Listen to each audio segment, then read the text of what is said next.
Well, today's segment with Buick GMC, we're going to shift gears literally as Scott Romine talks about some transmission changes you may not be so familiar with. Scott, as always, so good to see you. Good to see you. You brought in some little goodies today, which we'll show off and talk about here in a second. But okay, so some vehicles no longer have like the traditional console shifter. Why is that? Well, a lot of people think it's because it's a new doodad to sell cars or whatever, but really it's a throwback to something that's way before our time. So the 50s was the era of push-button technology. It's the first time like kitchen appliances had push buttons and televisions, and that carried over into automobiles. And in 1956, Chrysler put push-button transmissions in all of their automobiles on the market. Now, Edsel had one that was really cool. It had push buttons in the center of the steering wheel. And one of his first jobs, a very young John DeLorean, redesigned the transmission for Packard that was a push-button transmission. Now, there's some fun conspiracy theories on the internet about why all this disappeared in 1965, but the reality is it was just not innovative to people anymore, and it was just cheaper for manufacturers to go back to the standard console or column shift. Oh, wow. So, I mean, yeah, you said they were way before their time. Oh, way before. This is an old idea. Yeah. Okay, well, some people may have like an aversion to the push buttons or the now newer shifters. Why is that? Well, I'd have to say that anything negative about anything other than traditional probably comes from the death of Anton Yeltsin. He was a very famous actor. He played Chekhov in the J.J. Abrams Star Trek films. He was also in Terminator Salvation, a lot of big blockbuster movies.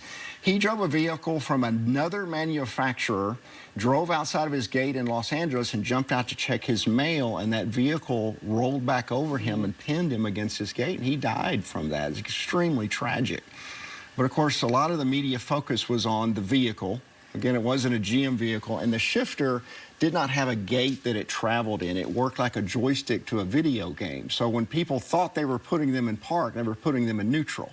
And they recalled over 1 million of these vehicles. Okay, so are these new Buick and GMC shifters safe? Yes, absolutely. Now, I would argue that these are safer than a traditional shifter. So if you think about when you change your gears or you pull that selector down or you move it in the console, it takes your physical muscle to manipulate that. But these can manipulate themselves. And what's so cool is you'll see here in this video, if I open that door and like I was going to get out and run in the house and I forget and leave that in drive, the moment my foot comes off of that brake, it's back in park. Now it goes a step farther and sets the emergency brake as well. So this is something a standard column shift just simply can't do.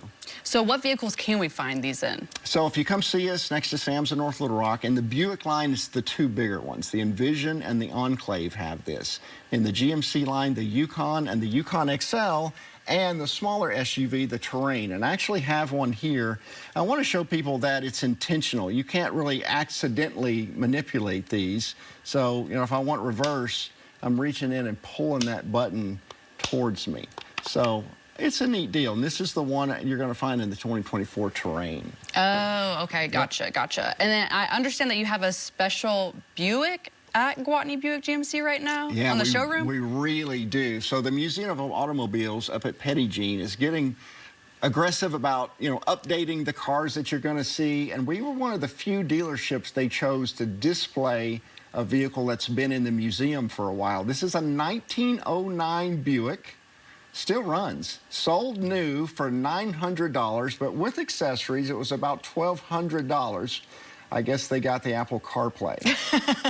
But you can come by our dealership next to Sam's Club in North Little Rock and check that out. It's really a cool piece of Buick history. I love that. Okay, we got to show off these sweet T-shirts you brought in because Scott designs these, y'all. I mean, they're just incredible. Can people, like, buy these, or are they just, They're free. They're free. Really? So if you come by our dealership, you can get one of these. We have kid size, so I brought Crew one. Oh, thank you. They're so cute. Look at that. Has he outgrown his Air Jordans? He has, unfortunately. I'm sorry. I know. He's growing so fast. But thank you for that. That was really, really sweet. Well, Scott, great information from you. Thank you so much for joining me today. And before we do go to break, we do want to share a special message from Jamie Cobb. So let's check that out. I'm Jamie Cobb, and I started at Gwatney Chevrolet over 36 years ago. I was blessed to gain valuable, hands-on experience in every department, ultimately becoming the CEO. Gwatney Chevrolet was established with the blessings of other local dealers, and it was Harold Gwatney himself who put me on the path to own my own dealership, the exact way others had done for him. I thank Harold Gwatney for allowing me to earn a master's degree in what it takes to run a dealership. And now I'm on a new path. I am no longer part of Gwatney Chevrolet.